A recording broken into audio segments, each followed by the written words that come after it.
اعوذ باللہ من الشیطان الرجیم بسم اللہ الرحمن الرحیم باب العلم انواری ایجوکیشن سوسائٹی و جامعہ انواریہ حیدرآباد انڈیا کے زیر اہتمام اللہ تعالیٰ کے فضل و کرم سے مشکات کا درس قسط وار جاری ہے۔ آج کا درس وعن ابی امامۃ قال قال رسول اللہ صلی اللہ علیہ وسلم من احب للہ و ابغض للہ و اعطى للہ و منع للہ فقد استکمل الایمان، رواہ ابو داود و رواہ الترمذی عن معاذ بن انس مع تقدیم و تاخیر وفیہ قد استکمل ایمانہ۔ اور ابو امامہ سے روایت ہے، وہ کہتے ہیں کہ رسول اللہ صلی اللہ علیہ وسلم نے فرمایا من احب للہ و ابغض للہ، جو شخص اللہ کے لیے محبت کرے، و ابغض للہ اور اللہ کے لیے عداوت کرے، و اعطیٰ للہ اور اللہ کے لیے کسی کو کچھ عطا کرے، و منع للہ اور اللہ کے لیے کسی سے کسی چیز کو روکے، فقد استکمل الایمان، تو اس نے اپنے ایمان کو پورا کر لیا۔ یہ حدیث آپ نے سنا۔ اس حدیث میں کون سی بات بتائی جا رہی ہے؟ 4 چیزوں کا ذکر ہے کہ جو شخص 4 کام، جن 4 چیزوں کا ذکر ہے، 4 باتیں اللہ کے لیے کرے، وہ کامل مومن ہے۔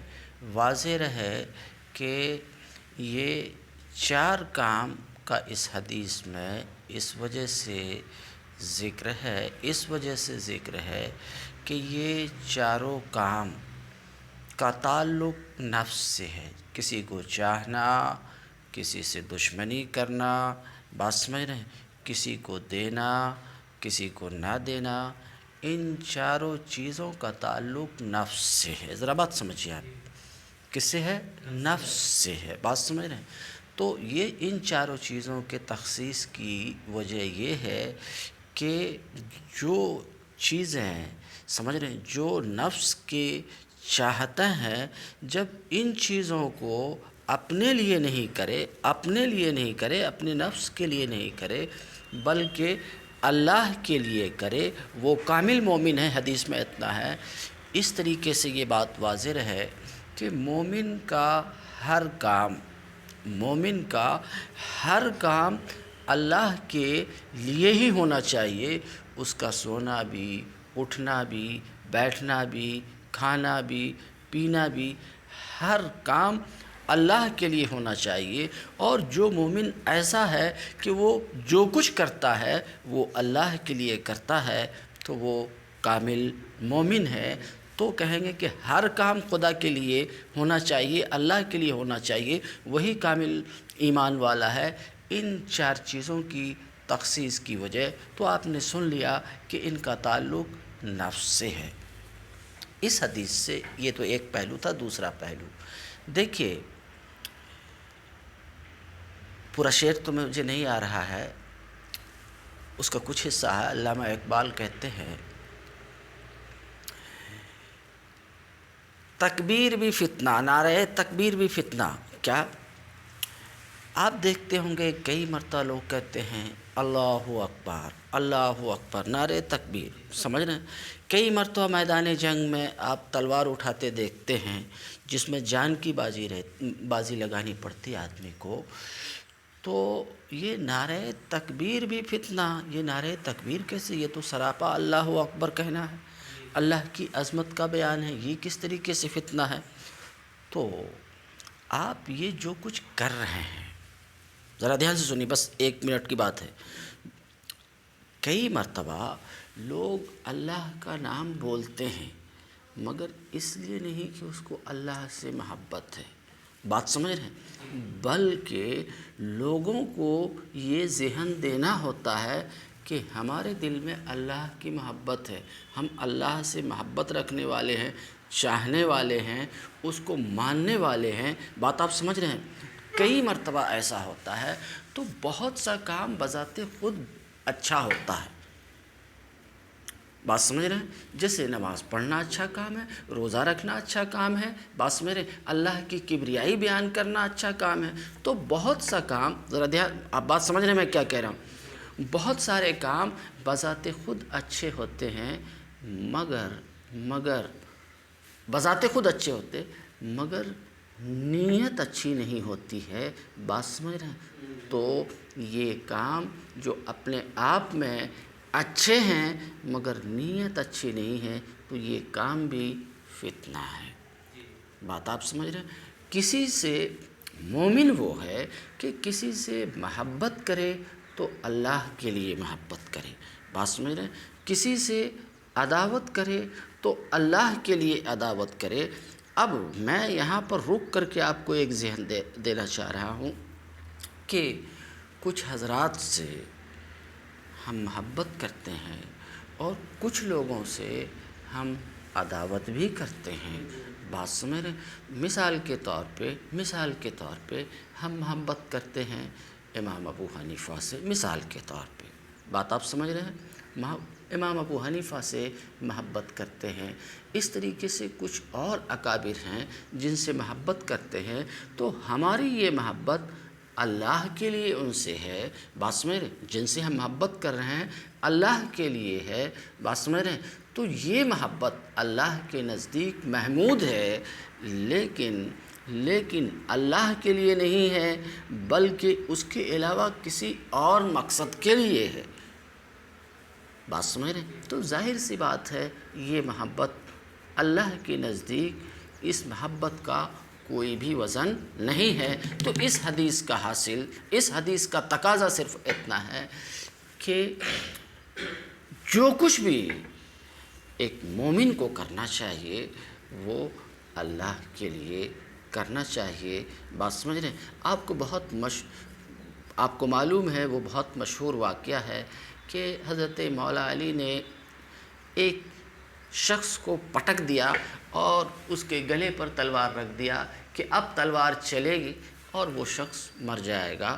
بات سمجھ رہے ہیں؟ تو حضرت علی اس شخص کو قتل کرنے جا رہے تھے. کس کے لیے؟ اللہ کے لیے، کیونکہ نبی کا دشمن تھا، اسلام کا دشمن تھا. تو ان کا تلوار چلانا کس کے لیے تھا؟ اللہ کے لیے تھا. مگر جو ہی اب تلوار چلنے والی تھی کہ اس شخص نے حضرت علی کے چہرے پر تھوک دیا، تو انہوں نے تلوار کو روک لیا. تلوار کو انہوں نے روک لیا. کیوں؟ حضرت علی خود اس سوال کا جواب دیتے ہیں کہ جب تلوار کو روک دیا، اس شخص کو چھوڑ دیا، اس شخص نے کہا کہ اور تیزی سے آپ کو مجھے قتل کرنا چاہیے تھوکنے کے بعد، مگر یہ ہے کہ آپ نے تلوار کو روک دیا. تو حضرت علی نے کہا تم کو جو میں قتل کر رہا تھا وہ اللہ کے لیے قتل کر رہا تھا. اب اگر قتل کرتا تو میرا نفس شامل ہو جاتا کہ تم نے مجھے تکلیف دیا، اس وجہ سے میں نے تجھے چھوڑ دیا. بات آپ سمجھ رہے ہیں؟ تو ہمارا کوئی بھی کام، المختصر خطابت نہیں ہے، میں خطیب نہیں ہوں، کبھی بھول سے بھی نہیں سوچو گے انہوں تقریر کر رہے ہیں. سمجھ رہے ہیں کہ نہیں؟ ہاں، نہ تقریر کر رہے ہیں نہ تقریر کی تیاری کر رہے ہیں، وہ فیلڈ ہماری نہیں ہے. ہاں، تو ہمارا کوئی بھی کام جو ہو وہ اللہ کے لیے ہو تو یہ اللہ کے نزدیک محمود ہے، اور اگر یہ بات نہیں ہے تو یہ قطعاً محمود نہیں ہے. بس ایک بات اور صرف بول دیتا ہوں، کیونکہ میں جہاں گھمانا چاہ رہا ہوں شاید آپ گھوم پا رہے نہیں. آج ہندوستان میں ہزاروں، بلکہ ایک سروے کے مطابق 5 لاکھ سے زائد ہندوستان میں مدارس ہیں. ایک سروے کے مطابق ہندوستان میں 5 لاکھ سے زائد مدارس ہیں، چھوٹے بڑے. مگر علم کا کیا حال ہے، تعلیم کا کیا حال ہے، پڑھے لکھے لوگوں سے یہ مخفی نہیں ہے. جان رہے کہ آج تعلیم کا کیا حال ہے اور علم کا کیا حال ہے.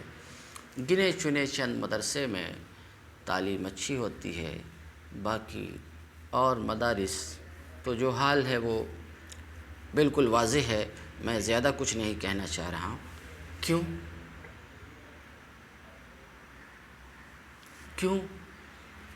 تعلیم کیوں نہیں ہے؟ مدارس تو کھولے ہی جاتے ہیں تعلیم دینے کے لیے، تعلیم کو عام کرنے کے لیے. بس آخری بات بول رہا ہوں، میں آگے بڑھ جاؤں گا. تعلیم کو عام کرنے کے لیے، اچھی تعلیم دینے کے لیے، علم کے نشر و اشاعت کے لیے مدارس کھولے جاتے ہیں، تو تعلیم کیوں نہیں ہے؟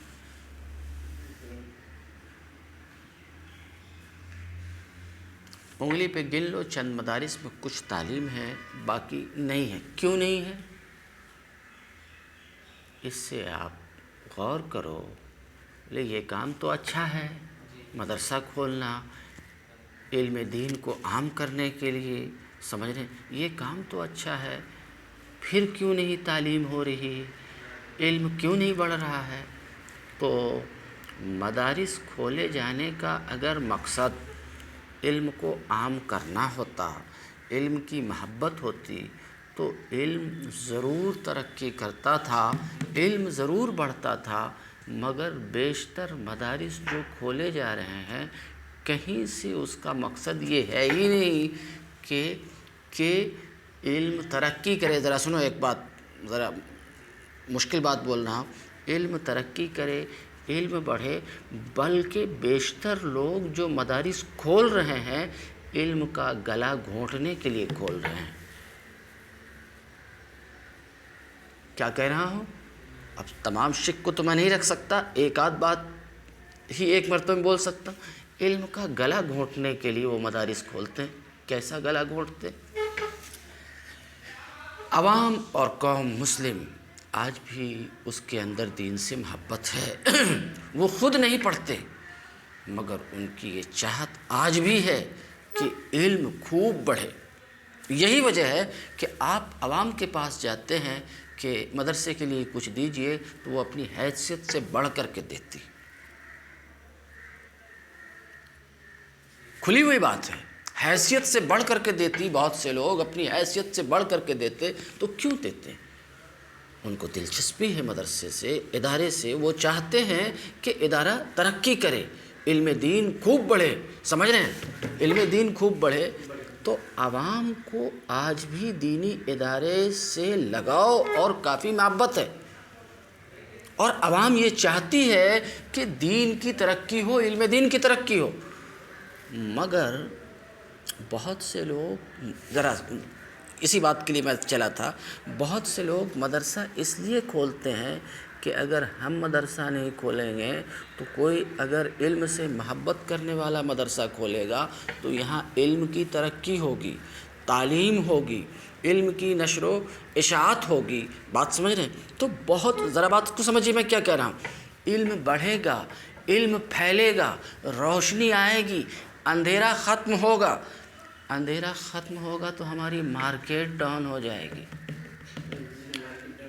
ذرا بات سمجھو، میں ہنسی مذاق نہیں کر رہا ہوں. ہماری مارکیٹ ڈاؤن ہو جائے گی. کیوں؟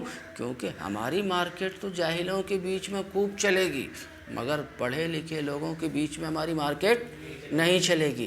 اس لیے اندھیرے کو اندھیرا رہنے دو، یہاں علم کی روشنی نہیں پھیلنے دو. اگر علم کی روشنی پھیل گئی یہاں تو ہماری مارکیٹ ختم ہو جائے گی.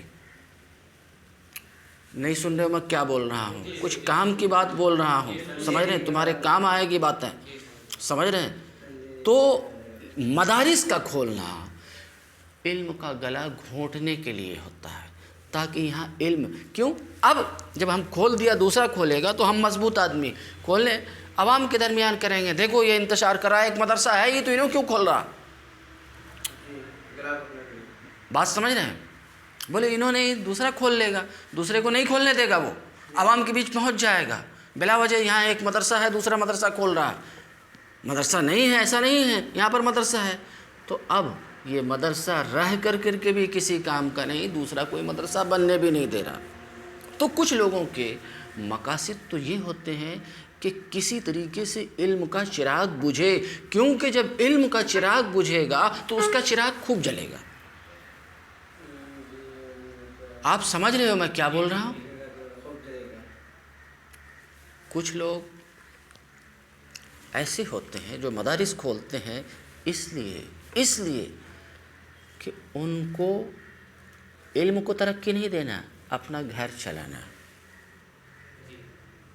یا اپنا نام چلانا ہے. یا اپنا بینک بیلنس کرنا، تو ظاہر سی بات ہے جب ان کے یہ مقاصد ہیں تو یہی مقاصد حاصل ہوں گے، علم کہاں سے ترقی کرے گا؟ میں جو یہ آپ سے کہا، مجھے جہاں تک یاد آتا 4-5 مہینہ پہلے ایک نیوز میں، کسی نیوز پیپر میں پڑھا تھا کہ ہندوستان میں 5 لاکھ سے زائد مدارس ہیں، اور علم کا یہ حال ہے جو آپ دیکھ رہے ہیں۔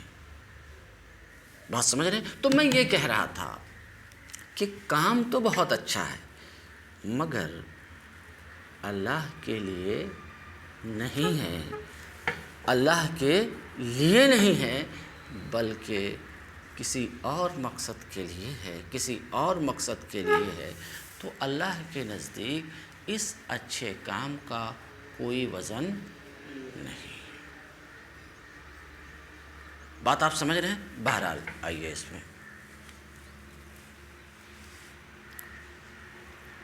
وعن ابی امامہ قال قال رسول اللہ صلی اللہ علیہ وسلم، ابو امامہ سے روایت ہے، وہ کہتے ہیں کہ رسول اللہ صلی اللہ علیہ وسلم نے فرمایا، جو اللہ کے لیے محبت کرے، من احب للہ، جو اللہ کے لیے محبت کرے، تو ظاہر سی بات ہے کسی سے، کسی بھی چیز سے اللہ کے لیے محبت کرے اور اللہ کے لیے عداوت کرے اور اللہ کے لیے دے اور اللہ کے لیے روکے، اس نے ایمان کو مکمل کر لیا۔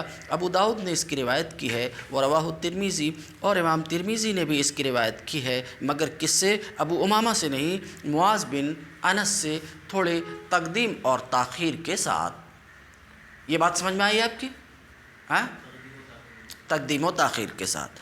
تو یہ تو روایت ابھی جو آپ نے پڑھا یہ ابو داؤد کی روایت ہے۔ بات سمجھ رہے ہیں؟ یہ کن کی روایت ہے؟ ابو داؤد کی روایت ہے۔ ابو داؤد کی جگہ پہ ترمذی نے بھی اس کی روایت کی ہے، امام ترمذی نے بھی، مگر ابو داؤد نے جو روایت کی ہے کس سے؟ حضرت ابو امامہ سے روایت کی ہے، اور ترمذی نے جو روایت کی ہے وہ دوسرے صحابی معاذ بن انس سے روایت کی ہے۔ بات سمجھ رہے ہیں؟ تو دونوں سے روایت موجود ہے، سمجھ رہے ہیں؟ مگر ترمذی کی روایت میں یہاں جس طریقے سے آپ نے دیکھا اس میں کچھ تقدیم و تاخیر ہے، بات سمجھ رہے ہیں؟ بے عین ہی اسی طرح کی سیٹنگ، اسی طرح کے جملے نہیں ہے، بات سمجھ رہے ہیں؟ بات وہی ہے مگر آگے پیچھے ہے، آگے پیچھے ہے، الفاظ میں کچھ نہ کچھ چینجنگ ہے، ہاں وہ فی ہے۔ اور ترمذی جنہوں نے معاذ بن انس سے روایت کی ہے، ٹھیک ہے، ان کی روایت میں ہے فقد استکمل ایمانہ، فقد استکمل ایمانہ، اور ابو داؤد کی روایت میں کون سے الفاظ تھے؟ فقد استکمل الایمان۔ آگے دیکھیں، وعن ابی ذر قال قال رسول اللہ صلی اللہ علیہ وسلم، افضل الاعمال الحب فی اللہ والبغض فی اللہ۔ ابو ذر سے روایت ہے، وہ کہتے رسول اللہ صلی اللہ علیہ وسلم نے فرمایا کہ بہترین عمل، زیادہ فضیلت والا عمل اللہ کے لیے محبت کرنا ہے اور اللہ کے لیے عداوت کرنا ہے۔ یہ گفتگو پیچھے گزر چکی۔ وعن ابی ہریرہ، مگر رک کر کے ایک سوال کا صرف جواب دے دو، ہو سکتا آپ کے ذہن میں آتا ہوگا کہ دیکھیے کئی مرتبہ پوچھا جاتا ہے اسلام میں بہترین عمل کون سا ہے، افضل عمل کیا ہے؟ تو کبھی بتایا جاتا ہے کھانا کھلانا، بعض حدیث میں کیا ہے؟ کھانا کھلانا۔ بعض حدیث میں کیا افضل عمل کیا ہے؟ سلام کرنا۔ بات سمجھ رہے ہیں؟ بعض حدیث میں کیا ہے؟ مثلا اللہ کے لیے محبت کرنا، اللہ کے لیے عداوت کرنا۔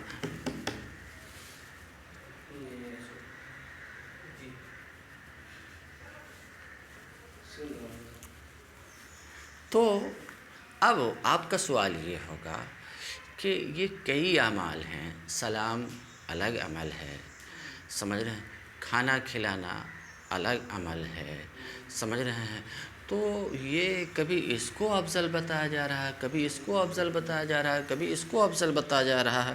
بات سمجھ رہے ہیں؟ یہ احادیث کچھ گزری اور کچھ آئیں گے بھی، تو سب کیسے افضل ہوگا؟ افضل تو کوئی ایک ہی نہ ہوگا۔ تو اس کے کئی طرح کے جواب، لیکن ان جوابوں میں سب سے سٹیک جواب آسان جواب یہ ہے کہ حدیث میں جہاں پر یہ آتا ہے کہ افضل ایمان افضل اسلام کھانا کھلانا مثال کے طور پہ، تو اس کا مطلب یہ ہے کہ من وہاں پر مقدر ہے۔ افضل اعمال میں سے ایک یہ بھی ہے کھانا کھلانا، یعنی بہترین اعمال کئی ایک ہیں، ان میں سے ایک یہ ہے، ان میں سے ایک یہ ہے، ایک جواب ہو گیا۔ دوسرا جواب اس کا سٹیک یہ ہے کہ دیکھو ذرا بات کو سمجھو، یہ بہت معقول بات میں کہہ رہا ہوں۔ کوئی کام یا کوئی چیز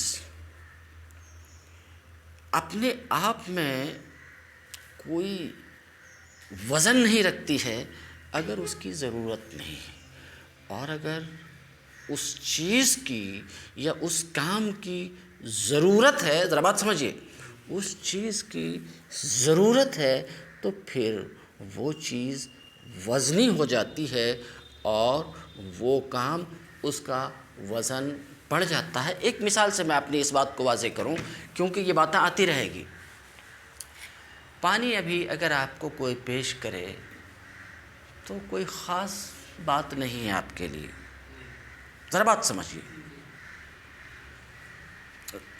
اس کی کوئی خاص اہمیت نہیں ہے، مگر یہی پانی ایسی جگہ جہاں پانی میسر نہیں ہو اور آپ کو پیاس بہت سخت لگی ہوئی تو کوئی سونا ایک ہاتھ میں دے اور ایک ہاتھ میں یہ پانی دے تو سونا کو آپ چھوڑ دو گے اور پانی کو اپناؤ گے۔ بات سمجھ رہے ہیں؟ اسے آپ اپناؤ گے، سونا نہیں چاہیے مجھے پانی چاہیے۔ تو اصل اہمیت کیا ہے؟ ضرورت، حالت اور وقت کی ہے۔ ذرا بات سمجھیے، میں اپنی گفتگو سے بیٹھ رہا ہوں۔ ضرورت، حالت اور وقت کی ہے، بات سمجھ رہے ہیں؟ ضرورت کی ہے۔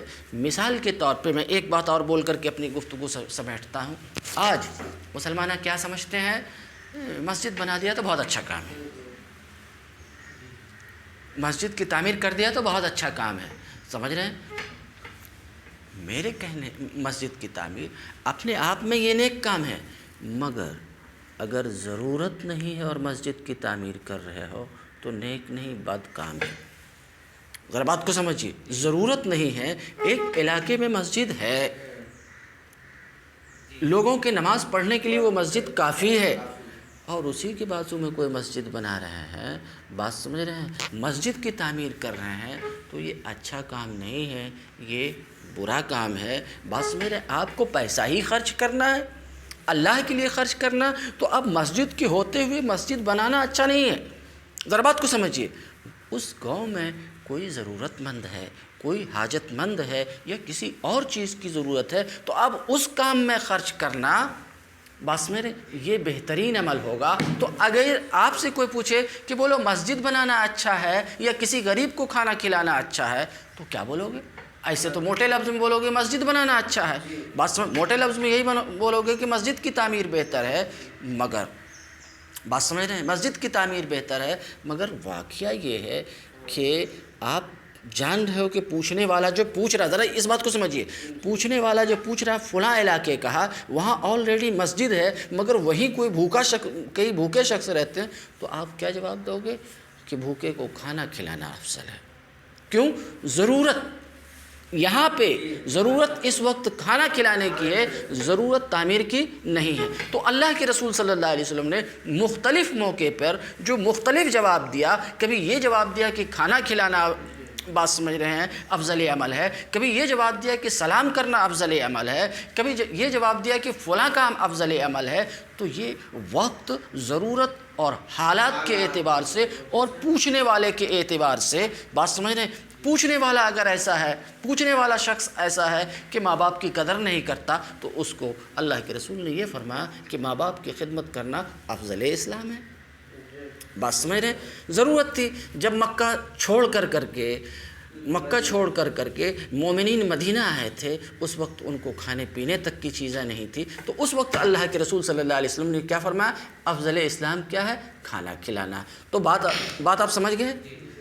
جو سوال تھا وہ یہ کہ یہ کبھی ان کو یہ کیا ہے، تو میں بتایا وہ حالت، ضرورت اور وقت کے اعتبار سے جواب ہوتا ہے، سمجھ رہے ہیں؟ یہی پانی بہت اہم ہے آپ کے لیے، اور یہی پانی اس کی کوئی اہمیت آپ کے نزدیک نہیں بھی ہوتی ہے، تو یہ حالت اور وقت کے اعتبار سے اگر اس کی ضرورت ہے تو یہ بہت اہم ہے، اور اس کی ضرورت نہیں ہے تو پھر اس کی کچھ خاص اہمیت بھی۔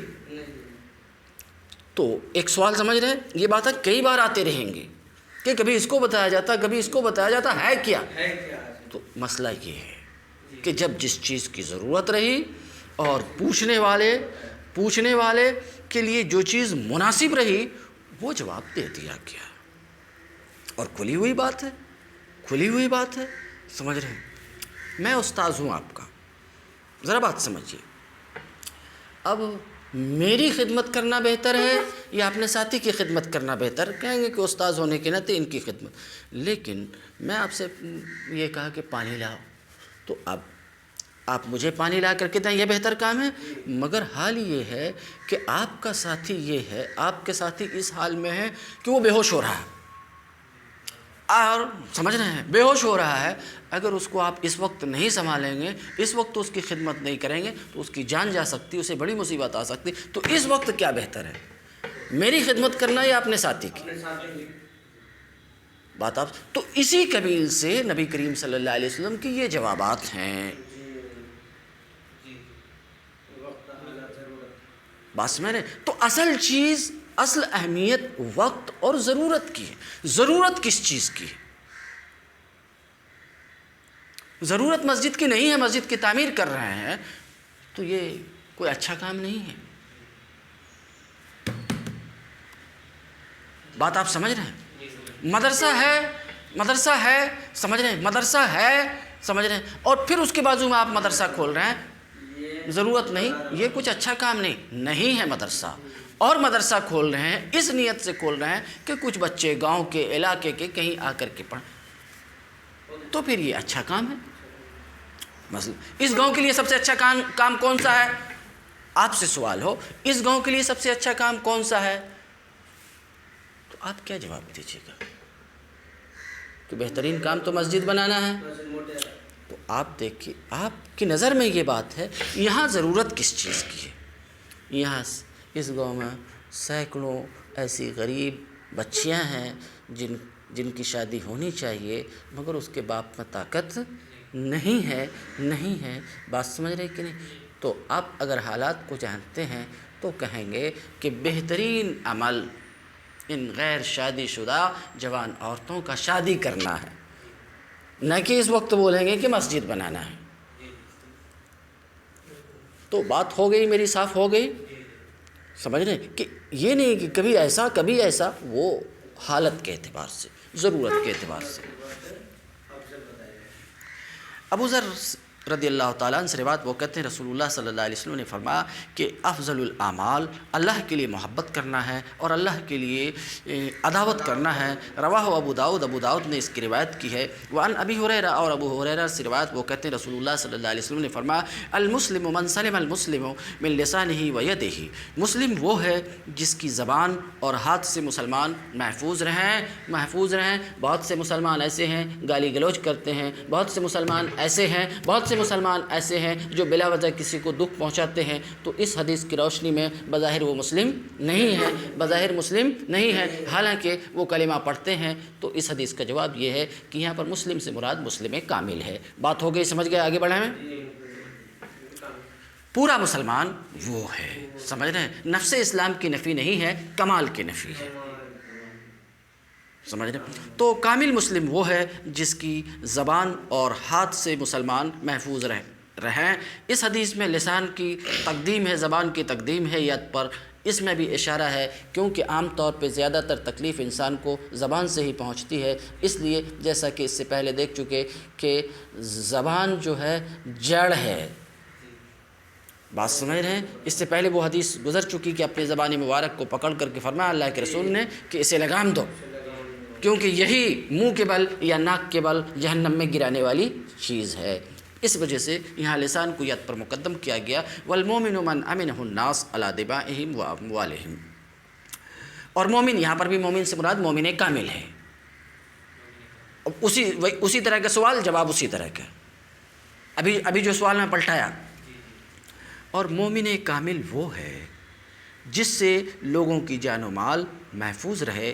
ترمذی اور نسائی نے اس کی روایت کی ہے. بیہقی نے شعب ایمان میں فضالہ کی روایت سے کچھ اضافہ کیا اور وہ یہ ہے کہ والمجاہد من جاہد نفسہ، مجاہد حقیقی، یہاں پر مجاہد سے مراد مجاہد حقیقی، جیسا کہ اس سے پہلے مومن سے مراد مومن کامل اور مسلم سے مراد مسلم کامل. مجاہد حقیقی وہ ہے جو اپنے نفس سے جہاد کرے اللہ کی طاعت میں. سمجھ رہے ہیں؟ میں اس کی تشریح میں نہیں جاتا. اپنے نفس سے جہاد کرنا، دیکھو 1 منٹ ٹھہرو. آپ اس کمرے میں داخل ہوئے، کوئی نہیں ہے، آپ کو نظر آیا کہ یہاں روپے کی گڈی رکھی ہوئی، آپ کو ضرورت بھی ہے پیسے کی ہر کسی کو ضرورت رہتی، تو بولتا لے لو، بہت بھلا ہوتا، بہت سا کام ہو سکتا اپنا. ذرا بات سمجھیے. تو نفس کیا بول رہا ہے؟ لے لو، بہت سدھر جائے گا، بہت ساری تکالیف دور ہو جائیں گی. میں صرف ایک اشارہ کر رہا ہوں، بہت سی تکالیف دور ہو جائیں گی. تو آپ کا نفس بول رہا لے لو، مگر اگر خوف خدا آپ کے اندر ہے، ذرا سمجھیے، تو خوف خدا آپ کے ہاتھ اور پاؤں کی زنجیر بن جائے. نہیں، اس پر ہاتھ ڈالنا یہ جرم ہے. بات سمجھ رہے ہیں؟ تو یہ اپنے نفس سے جہاد ہے. سمجھ رہے ہیں؟ مولوی صاحب ہو، ایک آخری بات بول کے چھوڑ دیتا ہوں. میرے انتظار میں ایک ساتھ کھڑے ہوئے ہیں، باہر چلے جائیں گے تو میرا کام بگڑ جائے گا. باہر آپ مولوی صاحب ہو، مولوی صاحب نہیں جانتے؟ مول صاحب، یہ ساؤتھ انڈیا میں مول صاحب بولتے ہیں.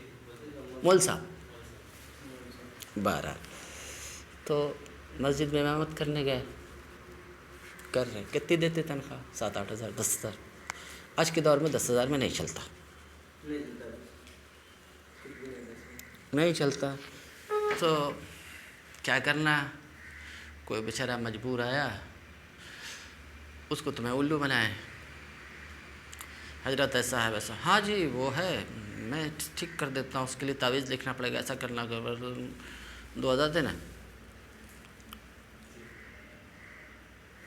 ذرا بات سمجھو، 2000 دینا. حضرت ایسا ہے، یہ کرنا. ہاں، اس میں اتنا خرچہ ہوتا. مطلب امام صاحب ہیں، لوگوں کو الو بنا رہے ہیں. کیونکہ جو مل رہا ہے اس سے ہماری ضرورت پوری نہیں ہو رہی. جب تک الو نہیں بنائیں گے، بیوقوف نہیں بنائیں گے، کھینچیں گے نہیں تو ہمارا گھر نہیں چلے گا. تو نفس تو کہتا ہے جو آ رہا ہے آنے دو، لو، اپنی ضرورت پوری کرو. ایسا کب تک محتاج بن کر کے رہو گے؟ ایک چھوٹی چیز کے لیے کب تک ترستے رہو گے؟ اپنی ضرورت پوری کرو، اپنی خواہشات. نفس ایسا کہتا ہے، مگر ایک مومن ہے، مجاہد ہے، تو وہ اپنے نفس سے جہاد کرتا نہیں. یہ مجبور ہے، یہ بندہ مجبور ہے، اور اس کی مجبوری کا غلط فائدہ اٹھانا یہ خدا کو پسند نہیں ہے. تو نفس تو کہہ رہا ہے لے لو. ذرا بات سمجھو، نفس تو کہہ رہا ہے جہاں سے آئے لے لو، پیسہ ہو چاہے جیسا ہو. نفس ایسا کہتا. مگر خوف خدا اگر آپ کے لیے زنجیر بن جاتا، یہ ہے اصل جہاد، جو اپنے نفس سے لڑتا ہے. نفس ایسے مقام پر بولتا ہے نا، بھائی ہمیں بھوکے ہیں، ہمیں چیزوں کی ضرورت ہے. بات سمجھ رہے ہیں؟ چیزوں کی ضرورت ہے، سخت ضرورت ہے. ایسے وقت میں کوئی چیز دکھتی ہے، ہاں لے لینا. نفس بولتا لو، اپنی ضرورت پوری کرو. مگر ایسے وقت میں اگر آپ جہاد کرتے ہیں، نہیں، یہ جرم ہے، یہ دوسرے کا مال ہے، اس میں ہمارا حق نہیں. تو اصل جہاد یہ ہے. تلوار لے کے میدان میں چلے جانا وہ ہے جہاد، وہ چھوٹا جہاد ہے. بات سمجھ رہے ہیں؟ مگر بڑا جہاد یہی ہے، اپنے نفس سے لڑنا، خود سے لڑنا، یہ بڑا جہاد ہے. اور ایسے لوگ بہت کم آپ کو نظر آئیں گے جو خود سے لڑے، اپنے نفس سے لڑے. بہرحال والمجاہد من جاہد نفسہ فی طاعت اللہ، اور مجاہد وہ ہے جو اللہ کی طاعت و فرما برداری میں اپنے نفس سے لڑے. اور والمہاجر اور صحیح معنی میں حقیقی مہاجر وہ ہے، حجر سے بنا ہے، حجر مانے چھوڑنا، تو مہاجر کو مہاجر اس لیے کہتے ہیں کہ اپنا وطن چھوڑ کر کے دوسری جگہ وہ چلا جاتا ہے، ہجرت کر جاتا، اسے مہاجر کہتے ہیں۔ تو یہاں پر یہ ہے حقیقی مہاجر وہ ہے جو ان سب کو چھوڑ دے جس سے اللہ نے منع فرمایا۔